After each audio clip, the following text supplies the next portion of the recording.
አሁን ይሰማል ዶክተር? ይሰማል። ከኋላ መኪና ይሁን ድምጽ አለ? አይ ቤት ውስጥ ነኝ ያለሁት። ነው እንዴ? አይ ከዚህ ጋር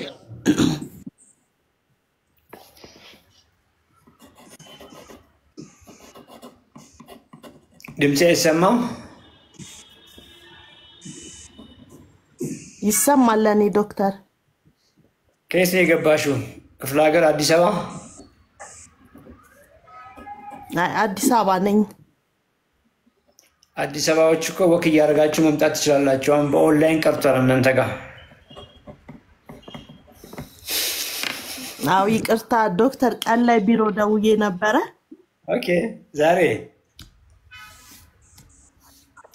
አው ዛሬ ደውዬ ነበር። መቅዲን አግኝቻት ነበረ። ሁለቴ ደውዬ ነበረ። ግድ የለሽም። አሁን እኔን አገኘሽኝ። ምን ገጠመሽ? አው እንትን ደም ግፊት አለኝ። ሰሞኑን ሐኪም ቤት ሄጄ ነበረ። ስኳርም ትንሽ እያሳየ ነው። ኤክሰርሳይዝ አድርጊ አለኝ ዶክተሩ። አመጋገብሽን አስተካኪ አለኝ። 2 ሳምንት ሆነኝ እንደሱ ካለኝ። ደም ግፊቴ አሁን 120 123 በ81 ነው። ስኳር ስንት ነበር? ስኳሩ ቀይ መስመር ላይ ነው አለኝ። ስንት እንዳለኝ ረሳሁት በርግጥ። ምን ምግብ ቀይሪ ተባልሽ? ጫው፣ ጣፋጭ ነገር፣ ቅባት፣ ለምሳሌ ጣፋጭ ነገር፣ ለምሳሌ ጣፋጭ ኬክም ይሁን ስኳር ምናምኖችን ጣፋጭ ነገሮች ነው በአጠቃላይ ያለኝ። ስኳር ነገር፣ ጣፋጭ ነገር፣ ሌላስ? ቅባት ነገር። ቅባት ማለት ምንድን ነው የተረዳሽው? ቅባት ነገር ማለት እንዴት ነው የተረዳሽው? እንዴት ነው ያስረዱሽ? እሱ ዲቴል አላስረዳኝም። እኔ ግን ቅባት አሁን ለምሳሌ ስጋ ላይ ጮማ ምናምን፣ ቂቤ፣ ዘይትም ቢሆን ማስተካከል እንዳለብኝ ነው ተረዳሁት። እንጀራ በትንሽዬ ዘይት ማለት ነው። ቂቤ አታረጊም? እንደሱ ነው የተረዳሽው? ስለ እንጀራ አይ እኔ አሁን አንተም ማዳመጥ ከጀመርኩ በኋላ ነው እንጀራውን ማስተካከል እንዳለብኝ የተረዳሁት። እንዴት እንደሆነ ዲቴል ባይገባኝም ሐኪሙ እንደዛ አላለኝም። ግን አንተን ሰሞኑን እያዳመጥኩ ነውና እንጀራውን እንዴት ማስተካከል እንዳለብኝ ገብቶኛል። እንዴት እንደሆነ ነው ያልገባኝ። ነው እናወራለን ለማለት የፈለኩት። የቅባት ቀንሱ ነው ብዙ ጊዜ የምንለውና ያ ቅባት ቀንሱ ቶሎ አምሮሽ ላይ የሚመጣው ያው ወጡም ቢዩ እንጀራውም ቢዩ አይደለም ዳቦም ቢዩ ግን ዘይት እንዳይበዛ አይደለ ቅቤ እንዳይበዛ እንደዛ ነው ፊሊንጉ ምኖርሽ እንደዛ አንደርስታንዲንግ ነው ተረድተሽ ወጣሽው። እሷን ለማለት ፈልጌ ነው። እንደሱ ነው ዶክተር። ምግብ ውስጥ ቅባት እናበዛም፣ እንጀራው ይቀጥላል፣ ዳቦ ይቀጥላል። ወጣችን ውስጥ ግን ቅባት ጥንቃቄ እናድርግ፣ ቅቤ እንዳይበዛ አይደል? እንደሱ ሳረግ ስለነበር ነው እንደዛ ሳረግ የኖርኩት። በቃ ትልቁ ነገር ምግብ ይመጣል፣ ኦኬ ቅባት አለ ወይ ዘይት በዝቷል ወይ ቅቤ አለው? ቅቤማ ፈጽሞ በቃ አይደረግም። ኦኬ ቅባት ከበዛው ዘይት ከበዛ በቃ ጦርነት ነበር እኛ ቤት። ቅባት በዛው ነው እንጂ ከዛ ውጪ እንደፈለግን ነበር የምንበላው። ኦኬ ዳቦ እንደፈለግን ቅባት የለውማ። እንጀራ በደንብ ሽሮዋ ቅቤ እስካሌላት ድረስ ዘይት እስካልበዛባት ድረስ ቅቤዋ በሽሮዋ ትቀጠቀጣለች። እንደሱ አይነት አንደርስታንዲንግ ነው። ለዚያ ነው የጠየቅኩት። አንቺም እንደሱ ነው ገብቶሽ የወጣሽው። ልክ ነኝ? ልክ ነው ዶክተር። እድሜሽ ስንት ነው? እድሜያውን 54 ነው። ዋው! 53 ነው። የኛው ባች ነሻ?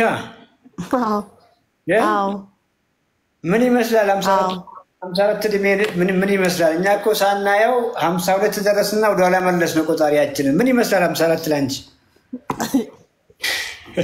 እኔ አሁን በጣም እየደከመኝ ነው። አይዞሽ እንደውም ሰዎች የሚያዩኝ 54 አይደለም የሚሉኝ 60 ምናምን ነው የሚሉኝ። አይዞሽ 60 ምናምን ነሽ ነው የሚሉኝ።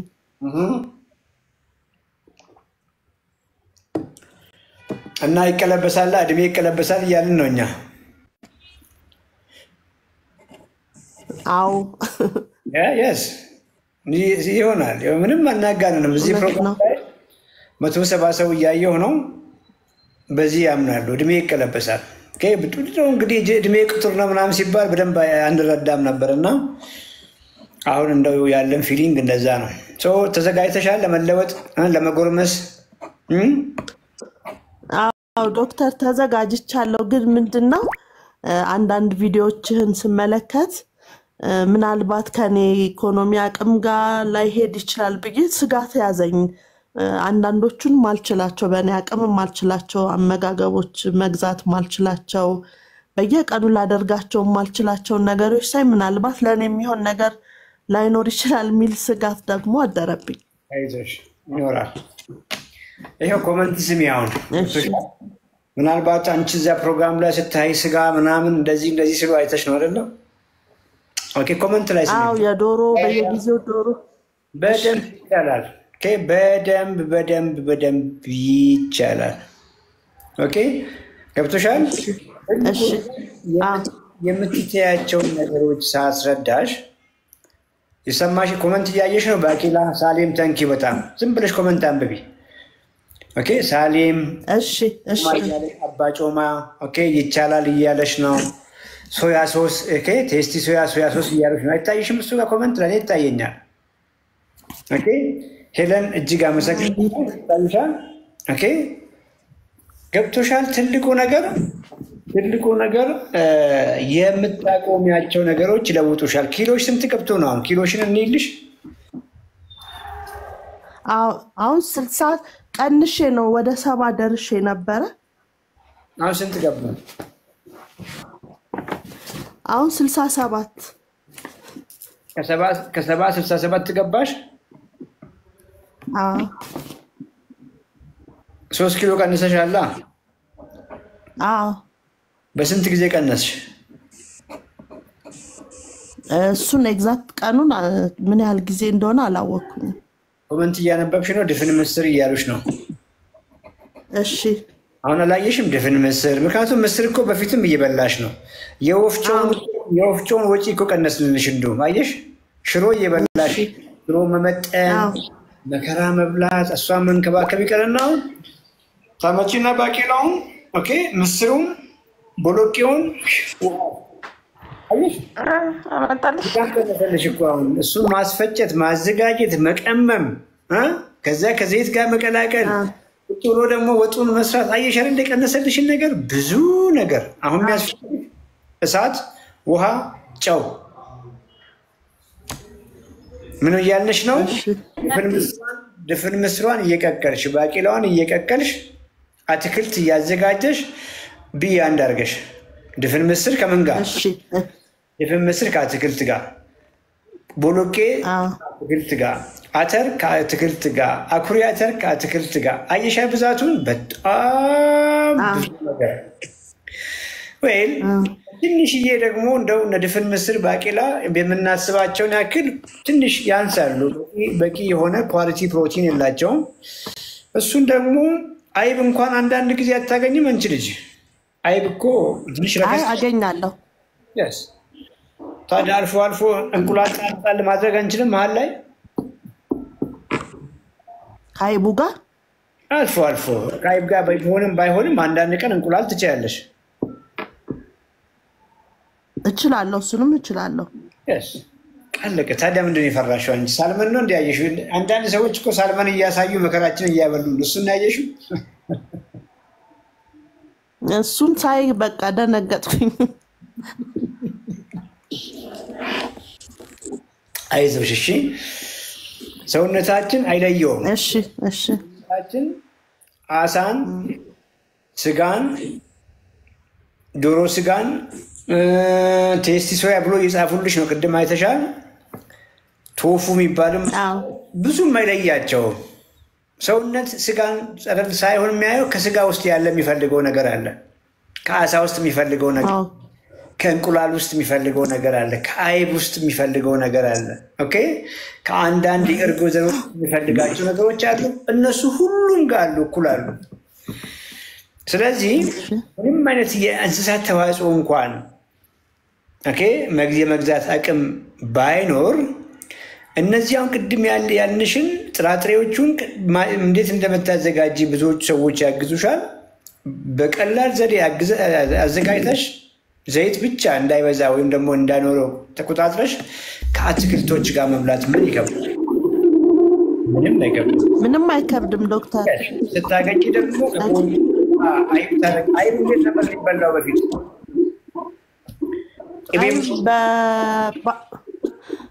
አንዳንዴ ክትፎ ካለ ከተገኘ ክትፎ ከክትፎ ጋር ከቅቤ እና ከሚጥሚጣ ጋር ተለውሶ ነው። ታዲያ አሁን አየሽ አይደለ? አንቺ ምንድነው የምታደርጊው?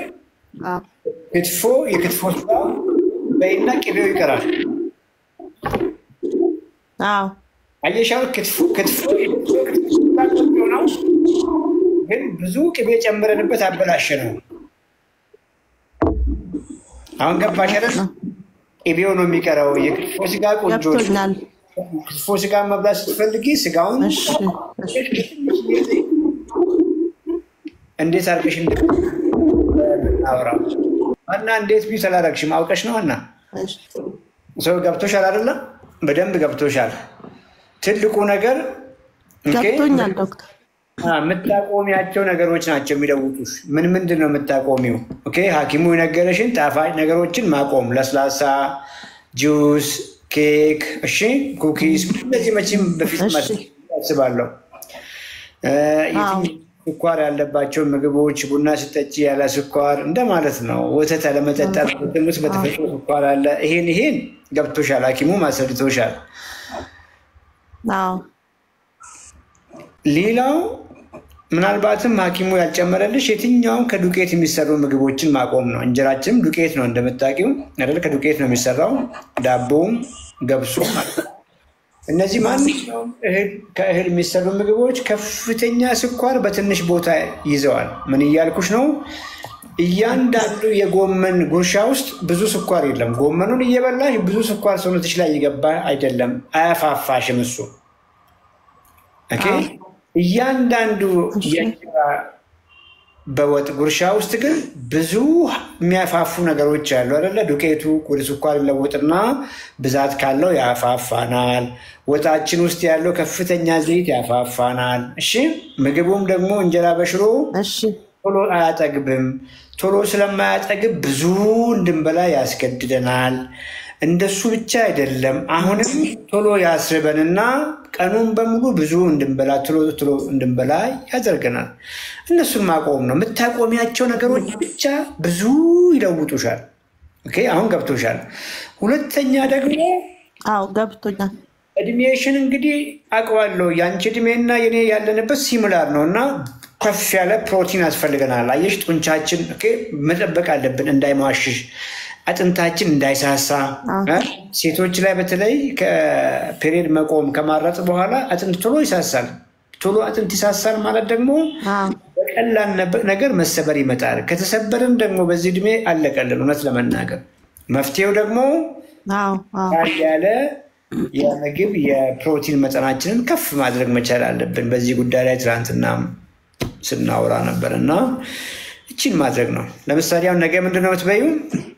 ቀለል እኩል አደረገልሽ ብዬ ነው። ነገ አሁን ለምሳሌ እስካሁን ካወራ ነው ውስጥ አንቺ የሰማሹ ባቄላ ምናምን ቀቅሎ መብላት ነው የሰማሹ አይደለም?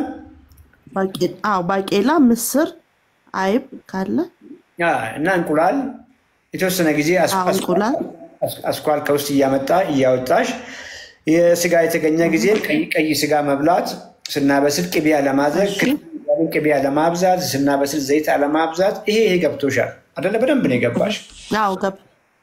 ገብቶኛል። ስጋ የማትበይበት ቀን የእንስሳት ተዋጽኦ ስጋ፣ አሳ፣ አይብ እነዚህም በማታገኝበት ግን ሌላ አማራጭ አለ። ምን አይነት አማራጭ? የእጽዋት ተዋጽኦ ሆኖ ሻል ያለ የፕሮቲን መጠን ያላቸው አሉ። እነ ድፍን ምስር ከፍ ያሉ ሻል ያላቸው ቅድም ያልሽ ቶፉ የሚባሉ ቀላል ነው አሰራሩን። የኛ ልጆችም እነ ፍቅርም ያሳዩሻል። ቶፉ እንኳን ማዘጋጀት ካልቻልሽ ቀላል ነው ማዘጋጀት ብዬሻለሁ። ከአኩሪ አተር ነው የሚዘጋጀው። ቤት ውስጥ ማዘጋጀት ይቻላል። ዩቲዩብም ላይ ያየሽ እሱም ማዘጋጀት በየሱቁ የሚሸጥ ቴስቲ ሶያ ሶሲ ሶያ ምናምን ሰምተሻል? የታሸገ የሚመስል በጣም ቆንጆ ምን ቀረሽ? ከዚያ በኋላ እኮ እጅሽን ከታርገሽ ብቻ ነው። ምንም አይሆን መስሎሽ ነው? ይሆናል ዶክተር፣ እያየሁ ነው እኮ አንተ ጋር ያሉትን እያየሁ ነው። ይሆናል እያሉሽ ነው። በርቺ ይቻላል እያሉሽ ነው። ስንት ቁመት ነው? ቁመት ሜትር ከ55 ነኝ። እንግዲህ መሆን ያለብሽ 50 ኪሎ ነሽ። ኦኬ 50 ኪሎ ነው መሆን ያለብሽ። አሁን 67 ኪሎ ነው ያልሽኝ ቅድም። 67 ስትይ አሁን ብዙዎቹ ትንሽ ኪሎ መስሏቸዋል ያለሽ 17 ኪሎ ከቁም ይኸውልሽ 17 ኪሎ ፋት ሆድሽ ላይ ይዘሻል። 17 ሰማሽ ወይ? እየሰማሁ ነው። 17 ኪሎ። ቆይ እስኪ ይሄ ስንት ሊትር ውሃ መሰለሽ? አንድ ጊዜ ማሳይሽ ነገር አለ።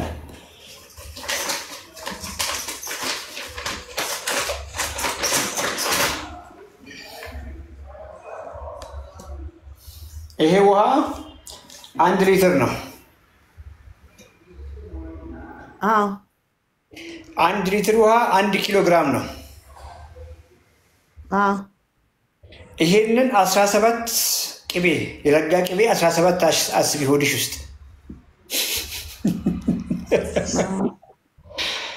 አሁን እየገባሽ ነው አይደል? በጣም እየገባኝ ነው ዶክተር። የስኳር በሽታ በቃ እሱ ነው። ኦኬ የስኳር በሽታ እሱ ነው። የግፊት በሽታ እሱ ነው። ጉበትሽ ላይ ብታየውን ፋት አለ፣ ፋቲ ሊቨር፣ ጉበት ላይ ቅባት አለ ምናምን አላሉሽም? እሱን አላለኝም። ያ ብትታየውን ነገ ሄደሽ ሐኪም ቤት እስቲ ጉበቴ ምናምን ብታያቸው ቅባት አለው እንልሻለን። ቅባት ጉበት ላይ ኮሌስትሮል ሲባል ከሰማሽ እሱ ነው የሚያመጣው። አለ አላሉሽም? ኮሌስትሮል የለም ነው ያለኝ እሱን። አይ በደንብ ፋቅ አድርገን በደንብ እንድቻ አድርገን በደንብ ብና የጠፋን። ቆይ እሱን እሺ። ሌላው ደግሞ ሰው ምን ከፍ አድርገው ይገምታሉ አላልሽም ቅድም? የተጨነቀ እኮ ሰውነት ነው ያለሽ አንቺ። 17 ኪሎ ይሄንን 17 ጊዜ እንግዲህ አስቢ። የታሸገ ውሃ ተገቢ ያለ እሱ 12 ነው እንግዲህ አስቢ። ይሄን የያዘው 12 አይመስልም? እሱን 12 ነው የሚይዘው። ስደመር 5 እዛ ላይ ጨምሪ እንግዲህ 17 ኪሎ ድፍን ያለ ሰም ወይንም ደግሞ ቅቤ አስቢ። ያ ምን ያክል ሰውነትሽን እንደሚያስጨንቅሽ፣ ምን ያክል እንደሚያስረጅሽ፣ እንደሚያስገረጅፍሽ አስቢ። ኦኬ በእኛ እድሜ ያሉ ሰዎች በተለይ ወንዶች አስቢያቸው። የሞቱ በድንገት አልሰማሽም? በልብ እስቲ ዝም ብለሽ አይንሽን ጨፍኝና አስቢ። በልብ በሽታ እንደዚህ ሆነ፣ ጥሪሪ በስትሮክ እንደዚህ ሆነ። በተለይ ወንዶቹ እኮ ናቸው። ሴቶቹ ከዚህ እድሜ በኋላ ነው። አንቺ አሁን እግዚአብሔር ረድቶሽ ከዚያ አደጋ ራስሽን እየታደግሽ ነው። ወንዶች በዚህ ዓመት እንኳን በስትሮክ የሞቱ ሰዎች ሰምተሻል እኮ። በልብ በሽታ እንደዚህ ሆነ ሲባል እኮ የሰማሻቸው ሰዎች ታሪክ እኮ አሉ። በስኳር በሽታ አይናቸው ጠፋ። እስቲ ንገሪኝ፣ አስታውሽና ንገሪኝ። አልሰማሽም? በየሰፈሩ ሰምቻለሁ ዶክተር። አካባቢ 60 ቤት ያሉ ሰዎች በጣም ብዙ ሰምቻለሁ። ካንሰር ታማሚዎች አልሰማሽም? ካንሰር ያለባቸው ሰዎች ብዙዎቹ ከዚህ አሁን ከነገርኩሽ 17 ኪሎ ፋት ጋር የተያያዘ ነው። ብዙዎች ካንሰሮች መንገዳቸው አንቺ እኮ ከዚያ ነው ራስን እየታደግሽ ያለሽው ሳይታወቅሽ። እዛ መሰላል ላይ እየወጣሽ ነበር ወደዛ መሰላል፣ ከዚያ እየወረድሽ። ስለዚህ እንጀራ በማቆምሽ ምን የቀረብሽ ነገር አለ? ምግብ ላይ ወጥ ሲሰሩ እንዴት ነበር የሚጨምሩ? ባለቤቴን እንግዲህ ሁልጊዜ ጠይቃታለሁ። ምን አክል ነበር ዘይት መጨመር ይወስደሪ ደሞ ዘይት ይቆጠራል እንዴ ፍልብስ ነው የምናደርገው እንደሱ ላይ የምታደርጉት አዎ ዝም ብለን ነው የምንጋለብጠው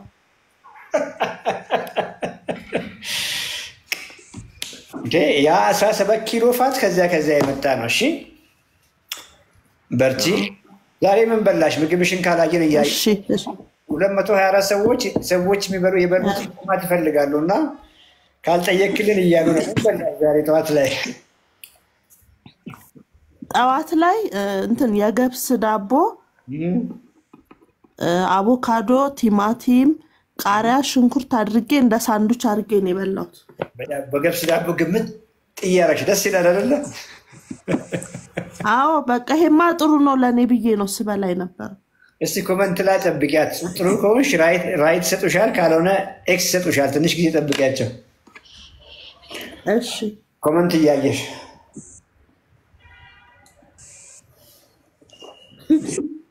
ምን ሰጡሽ አረ ኤክስ ነው የሚሉት 210 ሮንግ ሰጡሽ አይደል አንድ 10 ያው በቃ ፈተና እንግዲህ አላለፍሽም እያለሽ ገብቶሻል አሁን ሌላ ጊዜ ግምት ማድረግ ካማረሽ ሰላጣ አድርጊ እንደ ዳቦ ሰላጣ በሰላጣ ጠቅልዩና ስጋ ምናምን ምን ሰዓቱን ያደርግልሻል አንቺ ቁርስ ምሳ ምን ያደርግልሻል ሰዓቱን የመጀመሪያ ምግብ በይ ቁርስ የሚለውን የመጀመሪያ ምግብ ሳንዱች ትወጃለሽ አይደለም ሰላጣ እሺ ቅጠል ነገር አይደለም ቅጠል ስጋ እንደ ቂጣ ጋግሪና ቀይ ስጋ እሺ ገብስ ዳቦ ቦታ ሰላጣ ውስጥ ከተቺ እሱን ግምት አድርጊ ቲማቲም ምናምን አድርጊ ግምት አድርጊ ሌላ ደግሞ እንቁላል እንደ ኦምሌት ስሪ ከውስጥ አስኳል አውጪ አስኳል ለምንድን ነው የምታወጪው ፋት ስላለው ነው yes ገብቶሻል ቢኮዝ 18 ኪሎግራም ፋት ውስጥ ነው ጋር ነው የታገልሽ ያለሽው ሰውነታችን የትኛውም ፋት ከየት እንደመጣ ያቅም አቮካዶ የበላሽው ሮንግ የሆነው በዚህ ምክንያት ነው ፋት አለው አቮካዶ እንደምታውቂው አቮካዶ ቆንጆ ፋት ነው ያለው ሰውነትሽ አሁን ግን ምንድን ነው የሚያደርገው መጀመሪያ እዛው 17 ኪሎ ፋት ላይ ይጨምርና ከዛ እያወጣ ነው የሚጠቀመው አየሽ አይደል አቮካዶ ለምን እንደማትበይ ለዚህ ነው ኤክስ ያደረጉሽ ሌላ ጊዜ እንቁላል ነጩን ኦምሌት ስለዚህ ፈጽሞ አቮካዶ አልጠቀም አሁን ለጊዜው ነው መቼ መጠቀም እንደምችል አላውቅም እሺ ለተወሰነ ጊዜ ግን በተለይ የመጀመሪያ ጊዜ ከማይበሉ ምግቦች ውስጥ አንዱ ነው ስለዚህ ሰላጣ ይቀድም ያልኩሽ ታረጊያለሽ ስጋውን አሳውን ምንድነው እንቁላሉን ኦምሌት ታረጊያለሽ ለምሳሌ ከውስጥ አስኳል ታውጪና እንደ ቂጣ ስሪ እሱ ሰላጣ አርጊና ግምት አርጊ እንደ ሳንዱች እሺ ምሳ ምን በላሽ ምሳዬን አሁንም የገብስ ዳቦ በትንሽ ሽሮ እንዴት አርገሽ እንዴት እየጠቀስሽ ነው እንዴት አርገሽ እንዴት ዳቦ በሽሮ ይበላል እንደሱ ነው የበላሁት ዳቦ እንደያጠቀስኩ ምን ያክል ይሄ የሚያስርሽም ነገር ይጣፋል ከዚህ በኋላ በትክክለኛ መንገድ ከሄድሽ የምሬን ነው የምልሽ አለርጂ ይጣፋል የአስም ምልክቶች ኢምፕሩቭ ያደርጋሉ ያሻሻላሉ ስለዚህ ጉንፋን 10 ጊዜ ጉንፋን ቢይዝሽ እንኳን አጠናብሽም በደንብ በትክክል አድርጊ አሁን ግጠኛ ነኝ ቴስቲ ሶያ ፍለጋ ልትወጪ ነው አዎ ራቴን እሱን ነው የምበላው በልቼ ግን አላቅም እስከዛሬ እሱን ይኸውልሽ ለጤናችን ስንል ገብቶሻል ሌላም ነገር እኮ ይደረጋል አይደለም ቴስት እንደ ስጋ ላይ መጣልሽ ይችላል እንደ አሳ ላይ መጣልሽ ይችላል ተፈላሰፊ እሱን በተለያየ መልክ ቴስቱን ለማምጣት ብለሽ ግን ከፍተኛ ቅባት አታርጊ እሱን ብቻ ነው ኬር የምታደርጊው ጎበዝ እሺ ዶክተር ካለ እናግዝሻለን ፍቅር ጋር ነው መቅዲ ጋር ነው ያወራሽው መቅዲ ጋር ነው ቅርብ ሰዓት እንደው ማውርቻት ነበረ ሌላ ኬዝም ነበረ እሱንም ነግሪያት ነበረ አይዞሽ ማገዝ ካለብን ፋይናንሻልም እናግዝሻል በርቺ እሺ ዶክተር yes እሺ በጣም አመሰግናለሁ በጣም እድለኛ ነኝ በመግባቴ ራሱ እድሉን ስላገኘው በእውነት በጣም እግዚአብሔር ይባርክ አሜን ዋው ጎበዝ